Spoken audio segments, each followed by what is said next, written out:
আসসালামু আলাইকুম রহমতুল্লাহি ওবরাকাতু। প্রিয় দর্শকবৃন্দ, আশা করছি সকলে অনেক অনেক ভালো আছেন। আলহামদুলিল্লাহ আমরা ভালো আছি। ওমর ইবনে খাত্তাব রাদিয়াল্লাহু আনহু আইডিয়াল মাদ্রাসা কর্তৃক আয়োজিত আজকের এই ভিডিও অনুষ্ঠানে সকলকে জানাচ্ছি আন্তরিক মুবারকবাদ। আজকের অনুষ্ঠানে আমাদের মাঝে উপস্থিত হয়েছেন অত্র প্রতিষ্ঠানের সম্মানিত প্রতিষ্ঠাতা পরিচালক আমার ওস্তাদ হাফেজ মাওলানা মোহাম্মদ ওমর ফারুক হাফিজাউল্লাহ। আসসালামু আলাইকুম রহমতুল্লাহ। ওয়ালাইকুম আসসালাম রহমতুল্লাহি ওয়া বারাকাতুহু। হুজুর কেমন আছেন? আলহামদুলিল্লাহ। আজকে আমরা মাদ্রাসার পরিস্থিতি নিয়ে আমাদের লেখাপড়ার মান উন্নয়নের জন্য কি করছি আমরা সব বিষয় নিয়ে আজকে আমাদের অনুষ্ঠানটি আমরা সাজিয়েছি। আপনারা আমাদের পুরো অনুষ্ঠানটি দেখবেন আশা করছি। আপনাদের কাছে এই অনুরোধ রইল। হুজুর, প্রথমে আমি জানতে চাচ্ছি মাদ্রাসার প্রসঙ্গে, যে মাদ্রাসা শুরু হয়েছিল কত সালে? এই মাদ্রাসা আমরা 2016 সালে শুরু করেছিলাম ছোট্ট পরিসরে। পর্যায়ে আমরা হুজুরের কাছ থেকে মাদ্রাসার কিভাবে পরিচালিত হচ্ছে এ বিষয়ে আমরা বিস্তারিত জানবো ইনশাআল্লাহ। জি আলহামদুলিল্লাহ। যখন আমরা এই প্রতিষ্ঠান শুরু করেছিলাম তখন এই এলাকাটায় এত ঘনবসতিও ছিল না। আমরা ছোট্ট পরিসরে একটি সাইড ওয়াল বিল্ডিংয়ে আমরা এই প্রতিষ্ঠান শুরু করেছি। তো আমরা প্রথম বর্ষ যখন শুরু করি তখন আমরা যথেষ্ট সাড়া পেয়েছি। তো আমরা আমাদের দক্ষতা এবং শিক্ষকদের অক্লান্ত পরিশ্রম দিয়ে আমরা প্রথম বর্ষরেই প্রমাণ করতে পেরেছি যে মাদ্রাসায় বাংলা, অঙ্ক, ইংরেজির সমন্বয়ে আরবি আমরা সুন্দরভাবে বাচ্চাদেরকে উপহার দিতে পেরেছি। তো আলহামদুলিল্লাহ 2016 সালে যখন আমরা শুরু করেছি তখন আমাদের ছাত্র সংখ্যা 0 ছিল। এই 0 বৎসর আমরা প্রথম বৎসর আমরা প্রায় 60 থেকে 70 জন ছাত্রছাত্রী পেয়েছি। তো 17 সালে আমরা প্রায় 150-র মতো ছাত্রছাত্রী হয়ে গেছে। তো অদ্যাবধি পর্যন্ত আজকে পর্যন্ত আমাদের মোট শিক্ষার্থীর সংখ্যা 750-এর উপরে। মাশাআল্লাহ, আমরা হুজুর থেকে জেনে নিলাম আমাদের মাদ্রাসার ছাত্রছাত্রীদের অবস্থা। বর্তমানে আমাদের এই প্রতিষ্ঠানে কয়জন শিক্ষক শিক্ষিকা আছে? আমাদের প্রতিষ্ঠানে বর্তমানে 20 জন শিক্ষক এবং 15 জন শিক্ষিকা আছে।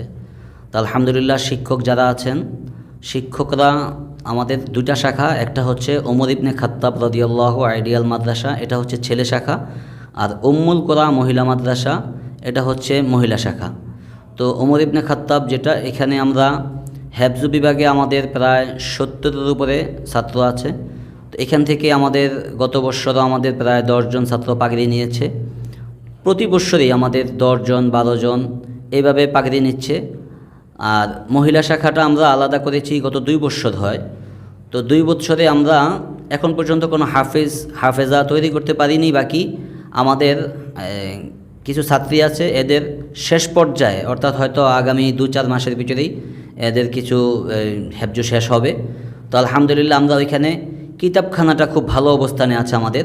আমরা সরেবেকায়া জামাত পর্যন্ত ওইখানে চালু করেছি। তো সরেবেকায়া পর্যন্ত আমাদের কিতাবখানায় খুব ভালো ছাত্রী পেয়েছি এবং মানুষের কাছ থেকেও খুব ভালো সাড়া পেয়েছি, এবং ব্যাপক বোর্ডে আমাদের রেজাল্টও খুব ভালো হয়েছে ইনশাআল্লাহ। মাশাআল্লাহ, আমরা জেনে নিলাম আমাদের মাদ্রাসার ছাত্রছাত্রীদের আরও অবস্থা। হুজুর, আপনি ছাত্রছাত্রীদের উদ্দেশ্যে কি পরামর্শ দিবেন? যে আমার পরামর্শ হচ্ছে একটাই, আসলে মাদ্রাসার অভাব নেই, কিন্তু সত্যিকারই নায়েবে রাসূল যেটাকে আমরা বলি, যে সত্যিকারের নায়েবে রাসূলের অনেক অভাব। তো এখন আমাদের বর্তমান যে ছাত্রছাত্রী আছে, তো আমি এর কাছে দেখা হলে বা কোনো গার্ডিয়ান বা কোনো উস্তাদ বা কোনো শায়েখের সাথে যদি আমার দেখা হয়, আমি এটা বলি না যে আমার দোয়া করেন মাদ্রাসার জন্য ছাত্রছাত্রীর প্রয়োজন, এটা বলি না। আমি শুধু একটাই দোয়া চাই, দোয়া করেন আল্লাহ যেন মাদ্রাসাটাকে কবুল করে নেয়। তো যদি আমাদের মাদ্রাসা কবুলিয়াত পেয়ে যায়, আমি যখন উমরায় গিয়েছিলাম আল্লাহর ঘর ধরে বারবার একটা কথাই বলেছি যে আল্লাহ আমাদের এই মাদ্রাসাকে কিয়ামত পর্যন্ত কবুল করে নেন। সাথে সাথে আমরা যারা দ্বীনের খাদেম হিসাবে কাজ করছি, আমাদেরকেও মৃত্যু পর্যন্ত কোরআনের খাদেম হিসাবে কবুল করার জন্য আমি নিজে ব্যক্তিগতভাবে আল্লাহর ঘরে যে এই কথাটাই বলছি। আর আমাদের এখানে যারা পড়ালেখা করে ছাত্রছাত্রী যারা আছে, তাদেরকে আমি একটাই অনুরোধ করব, তারা যেন দ্বীনের খাদেম হিসাবে এখানে আসে এবং তারা যেন দ্বীনের খেদমত করার উদ্দেশ্যে এখান থেকে বের হয়। তো আমি এটাই চাই যে আল্লাহ যেন এটাকে দিনের একটা মার্কাজ বানিয়ে দেয়, দিনের মার্কাজ হিসাবে প্রতিষ্ঠানকে কবুল করে নেয় এবং এখান থেকে যারা হাফেজ হবে বা যারা আলেমা হচ্ছে আমাদের মহিলা শাখা থেকে, আর আমাদের এই কিতাবখানা শাখা যেটা আমাদের ছেলে শাখায় বর্তমানে মিজান জামাত পর্যন্ত আছে। তো আমরা এখানেও আস্তে আস্তে আমাদের টার্গেট হচ্ছে এখানে মাদানী নিসাব করার। তো মাদানী নিসাব করলেও এখান থেকেও যারা আলেম হবে আমাদের টার্গেট হচ্ছে যে এরাও যেন সত্যিকারে নাইবে রাসূল হয় এবং কোরআনের খাদেম হয়। আমি এই আশাবাদী ছাত্রদের থেকে। আমিন। আল্লাহ রাব্বুল আলামিন আমাদের ছাত্রছাত্রীগুলোকে কবুল মঞ্জুর করে নিক। হুজুর, অভিভাবকদের উদ্দেশ্যে যদি কিছু বলতেন। যে অভিভাবকদেরকে বলতে চাই যে অভিভাবক অনেক সময় দেখা যায় আমরা বিভিন্ন গার্ডিয়ান সভা বা বিভিন্নভাবে অভিভাবকদেরকে বোঝাতে চাই যে একটা বাচ্চাকে যদি আমরা পরিপূর্ণভাবে হাফেজ আলেম হিসেবে গড়ে তুলতে চাই, একাই যদি শুধু আমার উপরে 100% দায়িত্ব দিয়ে দেওয়া হয় যে হুজুর আমি আমার ছেলেকে দিয়েছি বা আমার মেয়েকে দিয়েছি, আপনি ওকে পরিপূর্ণ হাফেজ আলেম বানিয়ে দেন, তাহলে আসলে এটা আমাদের পক্ষে সম্ভব হয় না। তো এই জন্য আমরা অভিভাবকদেরকে বলতে চাই যে আমরা যেমনিভাবে পড়ালেখার জন্য চেষ্টা করি, আমল আখলাকের জন্য চেষ্টা করি, গার্ডিয়ানরাও যেন বাসায় বাচ্চাদেরকে সেই আমলের পরিবেশ তৈরি করে দেয়। যেমন এখানে আসলে তাদেরকে বলতে হয় না যে তোমরা নামাজ পড়ো। বাসায় গেলে অনেক বাচ্চার কমপ্লেন শুনি যে তারা নামাজ পড়ে না ঠিকমতো, ফজরের নামাজে ওঠে না ঠিকমতো। তো আমি এটা মনে করি যে এটা আসলে বাচ্চাদের থেকে গার্ডিয়ানের সমস্যাটা বেশি। গার্ডিয়ান যদি ফজরের সময় তার বাচ্চাকে ডেকে দেয়, ফজরের আগে তাহাজ্জুদের সময় যদি ডেকে তাহাজ্জুদের আমল বাসায় যদি করে, তাহলে দেখা যায় যে মাদ্রাসায়ও সেই পরিবেশ পাইল, বাসায় যাওয়ার পরও সেই পরিবেশ পাইল, তাহলে একটা ছাত্র সত্যিকারের মানুষ হিসাবে গড়ে তুলবে। কিন্তু যখন সে মাদ্রাসায় আসে তখন ঠিকই সে এখানে তাহাজ্জুদের পরিবেশ পায়, 5 ওয়াক্ত নামাজের পরিবেশ পায়, আমলের পরিবেশ পায়, বাসায় যাওয়ার পরে সে আমল থাকে না। তো গার্ডিয়ানদের উদ্দেশ্যে আমার এটাই চাওয়া যে আমরা এখানে যে আমলের পরিবেশ তৈরি করেছি আপনারা বাসায়ও আপনাদের সন্তানদের জন্য ওই আমলের পরিবেশ চালু করেন। এতে ফায়দা হলো আপনিও আমলি হলেন, আপনার সন্তানও আমলি হলো। তো আমাদের গার্ডিয়ানদের উদ্দেশ্যে আমি এটাই বলতে চাই যে আমলি পরিবেশ বাসায় যেন তৈরি করে।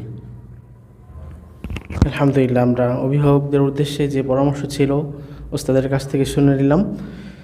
প্রিয় ভিউয়ার্স, আপনারা যারা দেখছেন অবশ্যই আমাদের লাইভটি শেয়ার করে দিবেন, অন্যকে দেখার সুযোগ করে দিবেন। আমরা ইনশাআল্লাহ প্রতি সপ্তাহে একটি করে এরকম করে ভিডিও নিয়ে আসবো আপনাদের জন্য। আপনাদের যে কোনো প্রশ্ন যদি থাকে আপনারা আমাদেরকে করতে পারেন। আমাদের ফেসবুক গ্রুপ আছে ওমর ইবনে খাত্তাব রাদিয়াল্লাহু আইডিয়াল মাদ্রাসা নামে, সেই পেজে আপনারা প্রশ্ন করতে পারেন। এবং আমাদের ইউটিউব চ্যানেল আছে ওমর ইবনে খাত্তাব রাদিয়াল্লাহু আনহু আইডিয়াল মাদ্রাসা নামে, আপনারা ওখানেও আমাদের কমেন্ট করতে পারেন। আমরা ইনশাআল্লাহ যথাযথ উত্তর দেওয়ার চেষ্টা করব। প্রিয় উপস্থিতি, আমরা হুজুর কাছ থেকে আরেকটা ছোট বিষয় জানবো। দিন প্রচারের সাথে হুজুর যেসব কাজগুলো করছেন সেখানে তিনি কোনো বাধা প্রধান হচ্ছে নাকি, কিংবা কেউ বাধা দিচ্ছে নাকি, সেই বিষয়ে আমরা হুজুর থেকে শুনবো। আমরা এখানে আসলে ওইভাবে কোনো বাধার সম্মুখীন হইনি। আলহামদুলিল্লাহ, দিন প্রচারের স্বার্থে এলাকাবাসীর যথেষ্ট সহযোগিতা পেয়েছি এবং মানুষের অনেক ভালোবাসা পেয়েছি।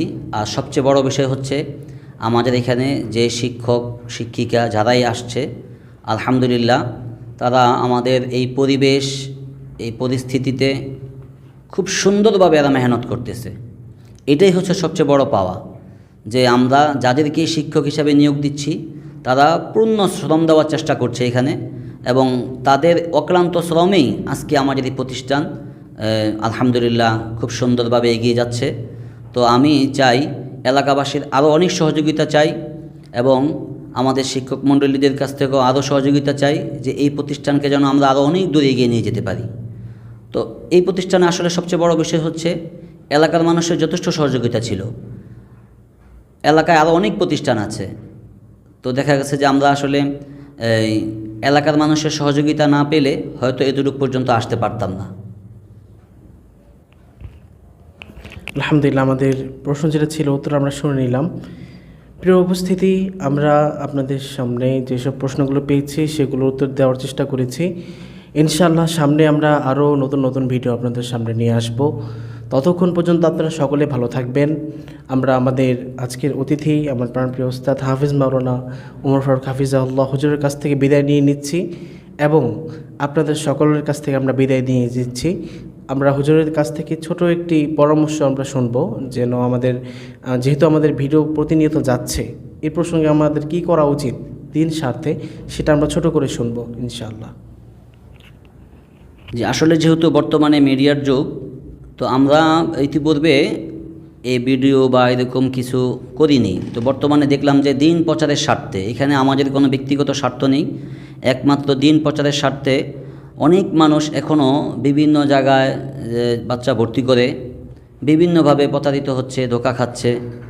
হ্যাঁ, তো আমরা চাই যদি সত্যিকারে নায়েবে রাসূল কেউ বানাইতে চায়, অর্থাৎ জেনারেল শিক্ষার পাশাপাশি কোরআনে হাফেজ যদি কেউ বানাইতে চায়, তাহলে আমি তাদের কাছে আবদার করব আমাদের প্রতিষ্ঠানে একবার এসে ভিজিট করুন, দেখুন, তারপর আপনি সিদ্ধান্ত নিন যে কোনটা আপনার সন্তানের জন্য যুগোপযোগী প্রতিষ্ঠান।